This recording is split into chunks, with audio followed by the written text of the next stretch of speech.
పరిశుద్ధులైన యేసుక్రీస్తు నామములో మీకు రాఫా కలుగునుగాక. ప్రభు పేరిట మీ అందరికీ శుభములు.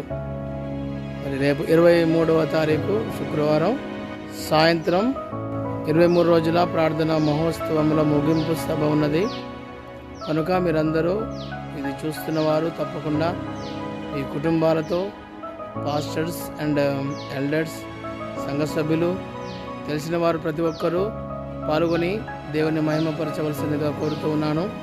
ఇది 4వ సంవత్సరం కంటిన్యూగా నడిపిస్తూ ఉన్నాం. 23 రోజులు కంటిన్యూగా ప్రతిరోజు సాయంత్రం 6 గంటల నుంచి రాత్రి 9 గంటల వరకు అనేకమైన ప్రార్థన అంశాల మీద బోధిస్తూ ఉన్నాం. చివరి రోజు ముగింపు సభ ద్వారా ఈ ప్రార్థన ముగించబడుతుంది కనుక మీలో ప్రేరేపించబడిన వారు తప్పకుండా రండి, ప్రభు సన్నిధిలో పాల్గొనండి, చక్కటి వర్తమానాన్ని వినండి, దైవ దీవెనలు పొందండి. దేవునికి సమస్తమైన మహిమ కలుగునుగాక. శుక్రవారం సాయంత్రం 23వ తారీఖు ఆగస్ట్ సాయంత్రం 6 గంటల నుంచి నైట్ 9 గంటల వరకు జరుగుతున్న ఈ ఆరాధనలో పాల్గొని దేవుని నామాన్ని మహిమపరచవలసిందిగా ప్రభువు పేరిట మనవి చేస్తూ ఉన్నాను. ఆమేన్, ఆమేన్.